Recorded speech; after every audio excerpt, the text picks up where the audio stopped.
Warahmatullahi wabarakatuh. Saya di sini dari kelompok 4 yang akan menjelaskan tentang aktivitas bermain dan juga aneka ragam permainan. Kelompok 4 itu terdiri dari Silva Ulfi Nur Azhari dengan NIM 3 digit terakhir 086. Yang kedua ada Frida Khairunisa 087 dan saya sendiri Badiatul Akhlak 088. Pada materi kali ini, kelompok kami akan menerangkan tentang pengertian aktivitas bermain dan aneka ragam permainan, ada fungsi dan manfaat bermain, selanjutnya ada macam-macam permainan, syarat permainan dan bermain, tahapan dalam melakukan aktivitas bermain bagi anak, kemudian ada juga bentuk-bentuk permainan, pengertian aktivitas bermain dan juga aneka ragam permainan. Sebelum menjelaskan tentang pengertian aktivitas bermain dan aneka ragam permainan, saya akan mengupas sedikit tentang bagaimana sifat dan karakteristik anak. Tahu nggak? Pernah sadar nggak bahwa anak itu bukan orang dewasa yang dalam berbentuk ukuran mini. Anak itu memiliki dunianya sendiri, yakni bermain. Maka sebisa mungkin jangan sekali-kali untuk memaksakan anak bersikap berperilaku sebagai orang dewasa, seperti melakukan tugas orang tua. Anak itu memiliki beberapa karakteristik yang harus kita pahami, karena anak itu memiliki sifat unik. Yang pertama, anak itu memiliki hak untuk mengekspresikan setiap ide-ide cemerlangnya untuk mewujudkan keinginannya. Sehingga kita sebagai orang tua hendaknya kita tuh mendukung dan tidak menghalang-halangi, apalagi mengekangnya. Kemudian anak itu dapat menghasilkan karya-karya yang berharga. Ada juga anak yang memiliki naluri sebagai peneliti dan juga memiliki jiwa penjelajah. Maka orang tua itu dapat membantunya dengan memiliki kesempatan untuk bereksplorasi dengan alam. Ada beberapa pandangan mengenai bermain yang dikutip di bukunya Sujino dan Bambang Sujino nomor 34 tahun 2010. Yang pertama ada Piase mengatakan bahwa bermain adalah sesuatu kegiatan yang dilakukan berulang-ulang dan menimbulkan kesenangan atau kepuasan diri bagi seorang anak. Mungkin cukup tadi sedikit ulasan tentang karakteristik anak. Selanjutnya ada pengertian bermain. Bermain itu sebuah aktivitas yang dilakukan oleh individu atau seorang anak yang memiliki sifat menyenangkan, sifat menggembirakan, kemudian dapat memunculkan kenikmatan tersendiri bagi anak tersebut. Kemudian ada fungsi dan manfaat bermain. Itu meliputi 6 aspek perkembangan, seperti yang pertama itu perkembangan kognitif, yang kedua perkembangan bahasa, yang ketiga perkembangan nilai agama dan moral, yang keempat perkembangan sosial dan emosional, yang kelima perkembangan fisik motorik, dan yang keenam perkembangan kreativitas.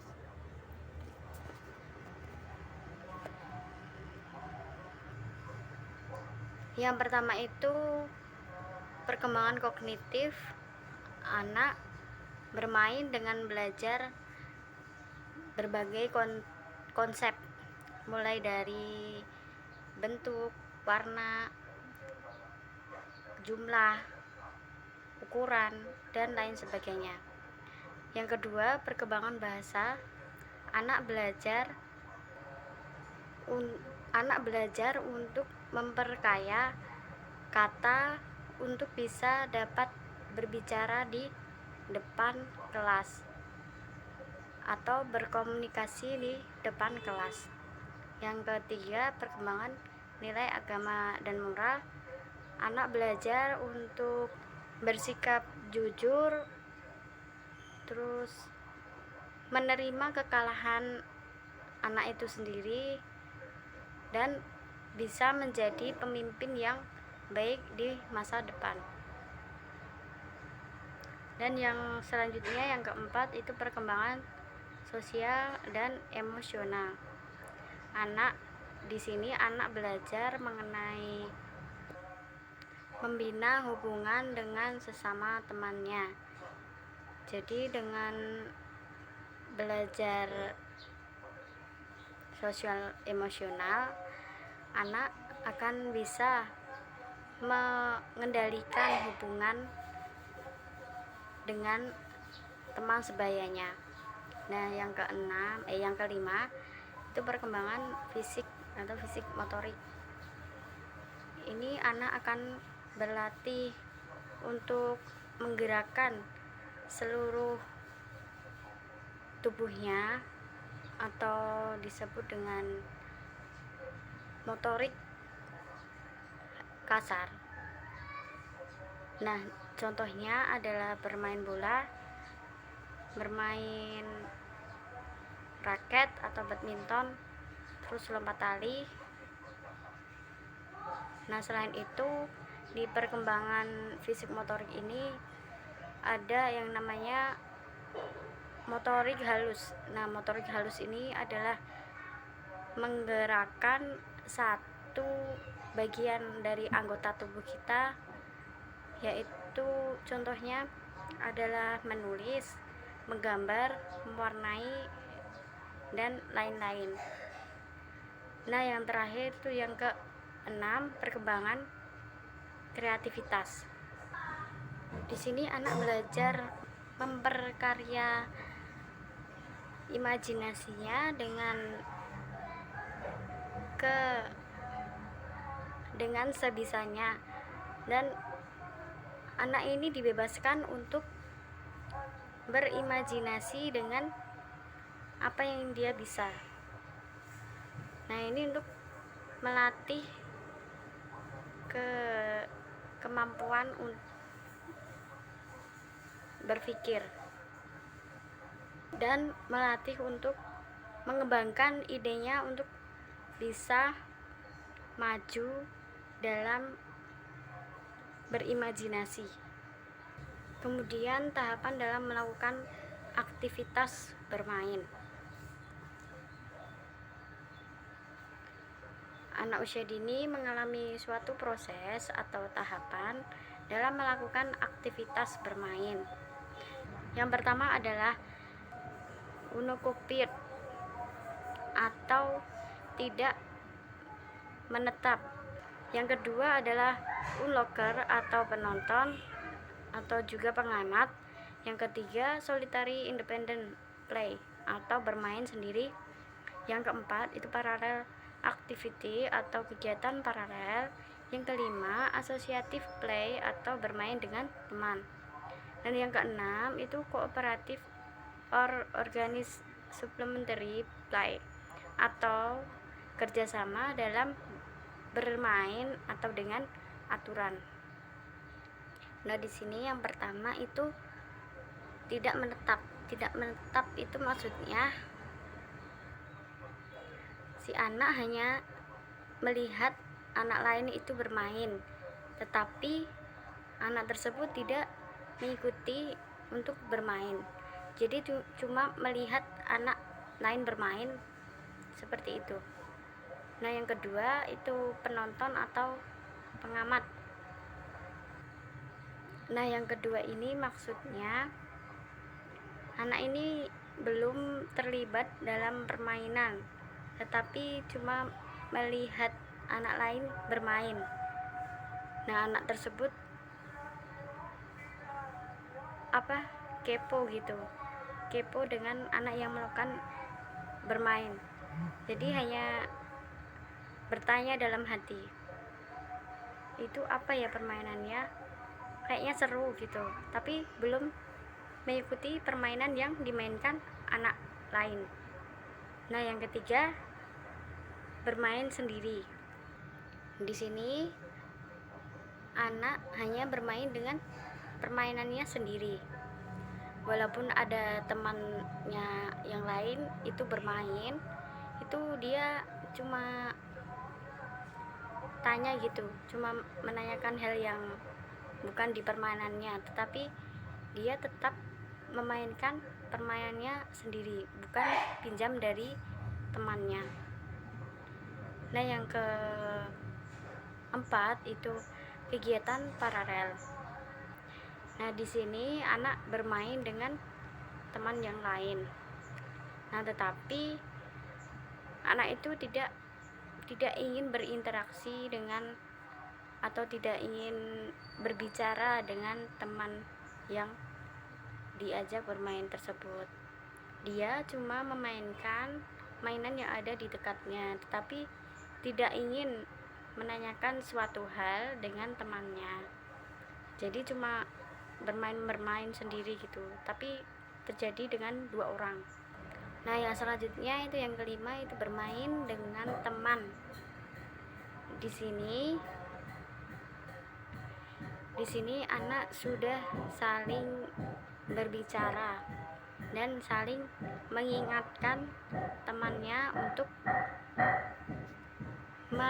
membawa mainannya sendiri buat tukar menukar gitu.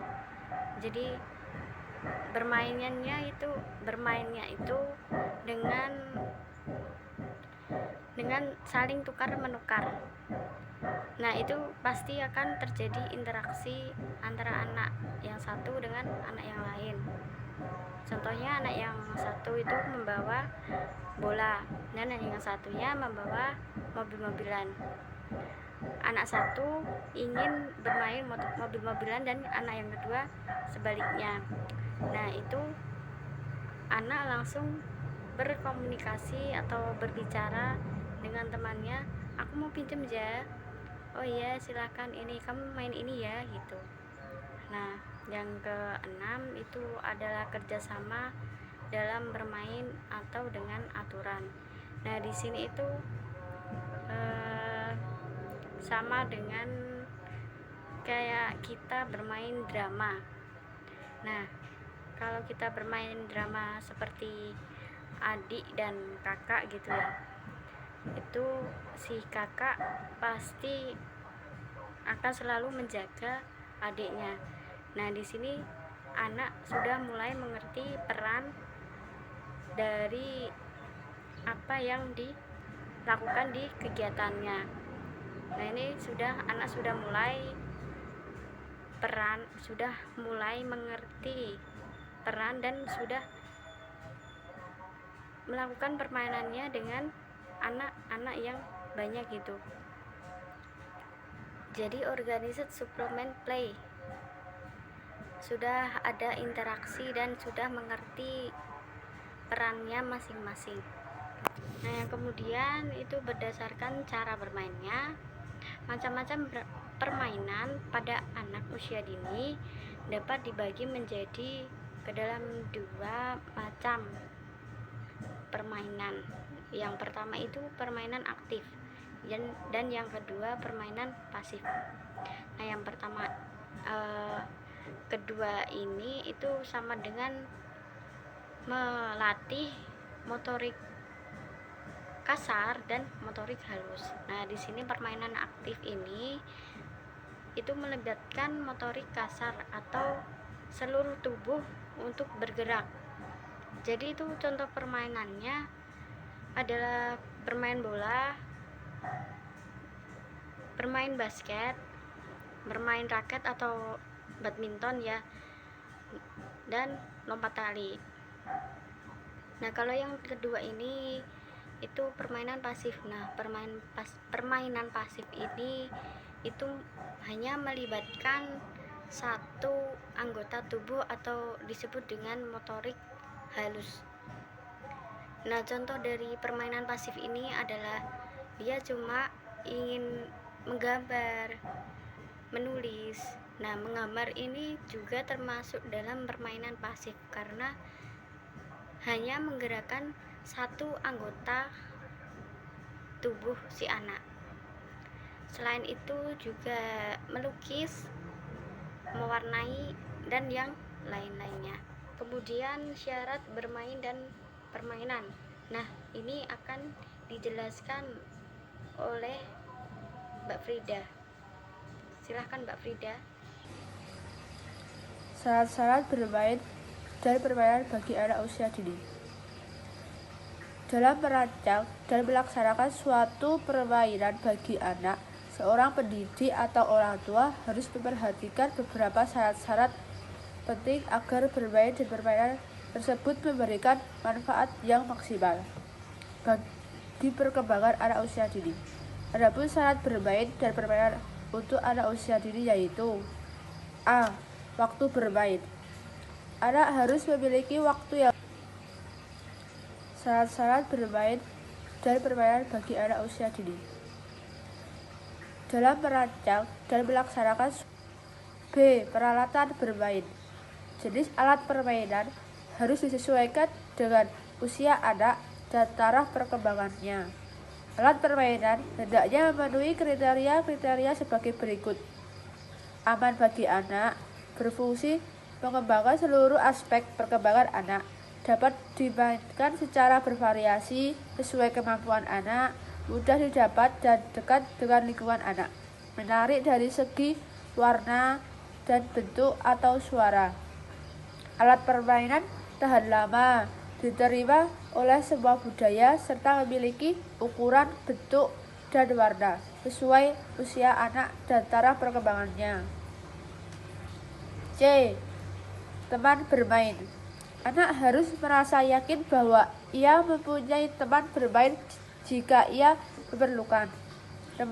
Teman bermain dapat ditentukan anak sendiri, apakah itu orang tua, saudara, atau temannya. Jika anak bermain sendiri, maka ia akan kehilangan kesempatan belajar dari teman-temannya. Sebaliknya, kalau terlalu banyak bermain dengan anak lain, maka dapat mengakibatkan anak tidak mempunyai kesempatan yang cukup untuk menghibur diri sendiri dan menemukan kebutuhannya sendiri. D. Tempat bermain. Untuk bermain perlu disediakan tempat bermain yang cukup untuk anak sehingga anak dapat bergerak dengan bebas. Luas tempat bermain dapat disesuaikan dengan jenis permainan dan jumlah anak yang bermain. E. Aturan bermain. Anak belajar bermain melalui mencoba-coba sendiri, meniru teman-temannya, atau diberitahu cara oleh orang lain, baik guru atau orang tua. Cara yang terakhir adalah yang terbaik, karena anak tidak terbatas pengetahuannya dalam menggunakan alat permainannya, dan anak akan mendapat keuntungan lebih banyak lagi. Jadi permainannya yang baik adalah permainan yang ada cara atau aturan bermainnya. Bentuk-bentuk permainan. Nah, di sini terdapat 3 bentuk permainan yang dimainkan anak usia dini, yaitu: A. Permainan gerakan. Anak-anak bermain bersama teman-temannya, melakukan kerjasama dengan beraneka ragam gerak dan olah tubuh. B. Permainan memberi bentuk. Kegiatan memberi bentuk pada fase permulaan berupa kegiatan destruktif seperti meremas-remas, merusak, mencabik-cabik, mempreteli, dan lain-lain. Makin lama anak dapat memberikan bentuk yang lebih konstruktif pada macam-macam materi yang disediakan. C. Permainan ilusi. Pada jenis permainan ini, unsur fantasi memegang peranan penting. Misalnya, sebuah sapu difantasikan sebagai kuda tunggangan, bermain dokter-dokteran, dan lain-lain. Melalui permainan ini, anak menggunakan fantasi mereka untuk mewujudkan kreasinya. Berikut daftar pustaka yang kami gunakan sebagai referensi tersebut. Nah, sekian dari kelompok kami. Bila ada salah kata, mohon dimaafkan. Wassalamualaikum warahmatullahi wabarakatuh.